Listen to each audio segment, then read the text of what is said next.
আসসালামু আলাইকুম, কেমন আছেন সবাই? তো প্রথম প্রশ্নটা হচ্ছে, পশু পাখি কাহিনী অবলম্বনে রচিত লোকসাহিত্যকে কি বলে? এটা হচ্ছে উপকথা। আরেকটু স্পেসিফিক যদি বলতে চাই তাহলে উপকথা হচ্ছে এক ধরনের ছোট এবং কাল্পনিক গল্প, যেটা হচ্ছে মানে প্রাণী, উদ্ভিদ বা জড় মানে বস্তু, হ্যাঁ, এগুলোর গুণাবলী দিয়ে মানে এগুলোকে মানুষের গুণাবলী দেয়া হয়, মানুষের গুণাবলী দিয়ে কথা বলানো হয় এবং তাদের মাধ্যমে একটা নৈতিক শিক্ষা বা জীবন সম্পর্কিত একটা নীতি তুলে ধরা হয়। যেমন আমরা অনেক নাটকের মধ্যে বা অনেক কার্টুনের মধ্যে দেখি না, যে শিয়ালের পাল বা হচ্ছে পশু পাখির পাল, তাদের বাবা মা থাকে, সন্তান থাকে, এগুলো সবই আসলে, এগুলোর তো কোনো বাস্তব মানে নাই, বাস্তবতা নাই, এগুলো সবই আসলে মানে একটা কাল্পনিক জিনিস। হ্যাঁ, এগুলোই হচ্ছে উপকথা। তারপর হচ্ছে রাজমিস্ত্রি শব্দের ব্যাসবাক্য কি? আহ, আহ, এটার ব্যাসবাক্য হচ্ছে মিস্ত্রির রাজা। হ্যাঁ, এটা হচ্ছে ষষ্ঠী তৎপুরুষ সমাস। মানে রাজ যে শব্দটা, এটার অর্থ হচ্ছে মহান। হ্যাঁ, এবং এই রাজমিস্ত্রি তো যে বিশেষভাবে দক্ষ একটা মিস্ত্রি, তাকে বোঝানো হয়।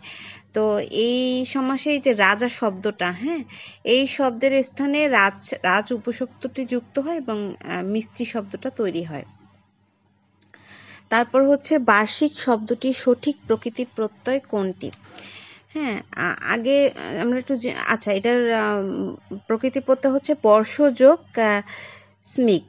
হ্যাঁ, তো প্রকৃতি যেটা, এটা হচ্ছে শব্দ বা ধাতুর মূলকে হচ্ছে প্রকৃতি বলা হয়। হ্যাঁ, আর এই বর্ষটা হচ্ছে মূল শব্দ বা প্রকৃতি, আর প্রত্যয়টা হচ্ছে প্রকৃতির পরে যে অর্থহীন মানে শব্দাংশ যুক্ত হয়ে নতুন শব্দ গঠন করে, তাকে হচ্ছে প্রত্যয় বলা হয়। এখানে শিক এইটাই হচ্ছে সেই প্রত্যয়। হ্যাঁ, স্মিক আর কি। তো এই বর্ষ যোগ স্মিক, এটা হচ্ছে বার্ষিক। তারপর হচ্ছে ইথিক শব্দের সঠিক পারিভাষিক শব্দ কোনটি? ইথিক শব্দটার পারিভাষিক শব্দ হচ্ছে নীতিশাস্ত্র। তো পারিভাষিক শব্দটা হচ্ছে এমন এক ধরনের বিশেষ শব্দ যেটা কোনো বিশেষ একটা বিষয়কে মানে সুনির্দিষ্ট এবং সংক্ষিপ্তভাবে প্রকাশ করে। মানে বিশেষত এই যে জ্ঞান বিজ্ঞান এবং অন্যান্য শাস্ত্রে ব্যবহৃত হয়। হ্যাঁ, এবং যার সরাসরি কোনো সমর্থক শব্দ পাওয়া যায় না, বা সমর্থক শব্দ যদি থাকেও, তার থেকে পারিভাষিক শব্দটাই হচ্ছে বেশি নির্দিষ্ট অর্থ বহন করে, সেটাকে হচ্ছে পারিভাষিক শব্দ বলে।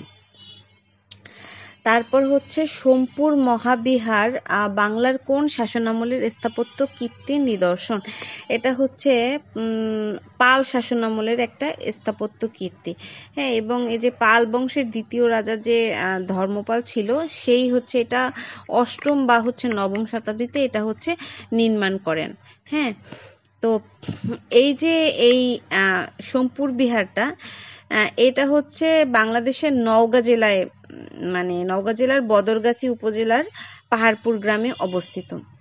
হ্যাঁ, তো এটা হচ্ছে একটা মানে এটার আকৃতিটা হচ্ছে কিছুটা চতুর্ভুজ আকৃতির। হ্যাঁ, আর এটার কেন্দ্রে একটা মূল মন্দির বা স্তূপ আছে। হ্যাঁ, এখানে যে ভিক্ষুকদের কক্ষ আছে, মানে এই মন্দিরে যারা থাকে, সেই মন্দিরে যারা হচ্ছে ধর্মদেবতার মতো, তাদেরকে ভিক্ষুক বলা হয়।